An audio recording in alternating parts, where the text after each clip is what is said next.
camera guy, Kevin. So I've got Kevin Moranz here, the superstar, and he's got a sick-ass KTM 500. Yeah, He's racing again? Yeah, 2023 KTM 250 SX. Cool. Right here. How's the Bone track? stock. Beautiful, honestly. Yesterday, first session, got out, figured out the track pretty quick. Was having a lot of fun. Second session, trying a couple different things. Struggled a little bit. They made a couple track changes today, and it's way better today. So. Did they take out that quad? Nope. Quad's still there. The biggest thing is they just made some of the tables a little bit harder or easier to get off of. Trying to go on, off, we were all clipping really bad, so it would hinder you from getting another big rhythm. Yeah. So them cleaning that up a little bit's helped. So, and I just changed up my rhythm a little bit, so we're solid. What do you think which side of the whoops do you think's the best? I kind of like the right side. Right side? I think everything on the right side is better. We were all kind of talking how the 3-3 before the big table's tougher on the left side right now. And then I think the whoops are holding up better on the right side too. So I think the fastest lane is on the right side right now. How is it starting off of that wall? It's kind of goofy, man, because I like second gear start on the two-stroke, but it seems like it slips a little bit. So I've been starting in first, so I'm almost wheeling coming off of it. So I have to have quite a bit of throttle control. But other than that, like looking at it, it looks terrifying, but on a dirt bike, it's really not that bad. Yeah. What's your gearing, Kevin? So we kind of played around with it. So it comes with 1449.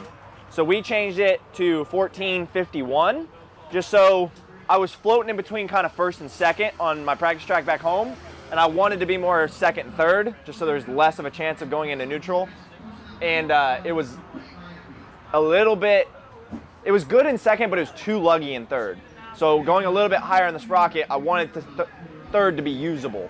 So now it's actually pretty good because I'll come off the big table, click up to third, just yacht, all over the table. Then we go 3-2 out, and then shift back down, and then for the wall, shift back up for the whoops. So the gearing situation is better now than it was with the 1340 or the 1449 for me. That table looks scary. Dude, it was intense, I'm not gonna lie. Especially because there's a knuckle on the bottom. So yeah. You gotta imagine. I don't know, you probably haven't been up on top of it obviously, but you go up, there's like a drop off and another vertical step up, and then you go up onto plywood until it hits a knuckle, and the knuckle is 3 feet long before it goes down the steep path. So it's not like a rounded landing that if you come up short, you'll be okay. Like if you cased it like this, you're doing that. So it's kind of terrifying. And it looks really sharp on the landing too. Yeah, 100%. Yeah, I was making a joke that I don't know if I'm more scared of the water or this Red Bull Straight, so I'm gonna stay away from both. Dude, if you don't mind sharing, how much did it cost to build your Supercross track?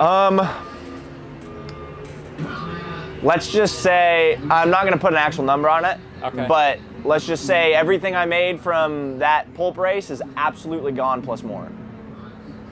If that, ouch. Yeah. Yeah, Yeah. that says a lot. Indeed. What's the most intimidating section as far as like, is it just starting off or is it the ending? Like how, better question, what is your heart rate doing it? Are you wearing a heart rate? No, I haven't been playing around with that just because it's so short. I'm not really stressing it. Yeah. And that's just that's a whole nother thing to be thinking about and whatnot. Like if your strap drops to your belly, like I hate when that happens. Yeah, for this event, not long distance and anything like that. It's just short little sprint, not even with corners or anything.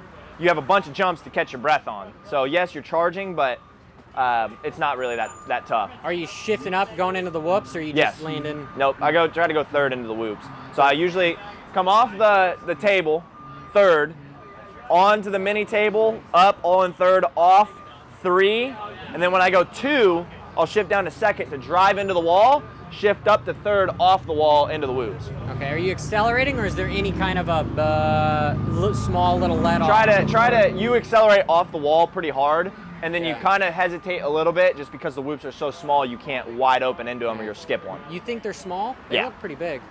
You're kidding, right? Well, I mean, it's been... No, I'm not kidding. So I'm going to sit there These things are for beginners compared to what we ride in Supercross. Okay, all right. It's been a while since I've seen them. Are you wheeling over the first one, or No, I hit every single one. I'm not trying to get that out of whack. Yeah. They're so small. If you can just clip into it and get the first one fine, you can just wide open all the way through them.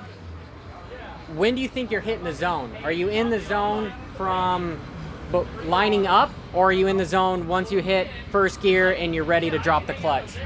When does that turn on? Yeah, when you're watching the gate, getting ready to drop. Yeah. Cool. 100%. All right, man. Well, that's all I got for you. I appreciate it. I appreciate you guys. Oh, no. Last one. Yeah. Last one. Are you here just to have fun? Or are you here to compete? And are you trying to be a little bit more competitive? Like, are you taking it as serious as Supercross? To an extent, yes. Like, I mean, I'm not here just to lose. Let's put it that way. Yeah. My biggest thing is qualifying is always weird for me.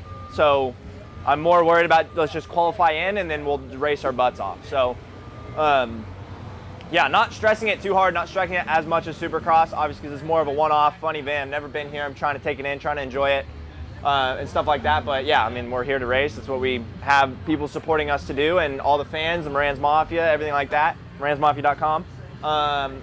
So yeah, it's been really cool, but yeah, just here to get through it safe. But once we get qualified in, then it's game on, nothing to hold back. Hell yeah. Thanks, Kevin. Go follow him. Go join his Patreon. He gives away really cool shit. And yeah, we're going to actually have a whole pit bike that we're giving away again this Supercross season 2. Oh, really? Yeah, so YCF is on board. We're going to have a pit bike that we give away at the end of Supercross. The way it's going to work is you join in Patreon now. Your entries every month that you're a Patreon will stack up, and then we'll give it away. We'll go through all those entries, put them all into a database, pick a winner, and boom, the more entries you get, the earlier you jump onto the Moranz Mafia, better chance you are to walk away with a brand new pit bike at the end of Supercross. Badass. I'll have all of his links in the description. Yeah. And we have to say, Clutch Media, the guy behind the camera, the guy that's actually letting me use his mic. Oh, he is in front of the camera. He is in front of the camera. Cool. Be sure to hit that like and subscribe button like you're going WFO through the whoops. And make sure to stop by moranzmafia.com and enter to win the Pitbike.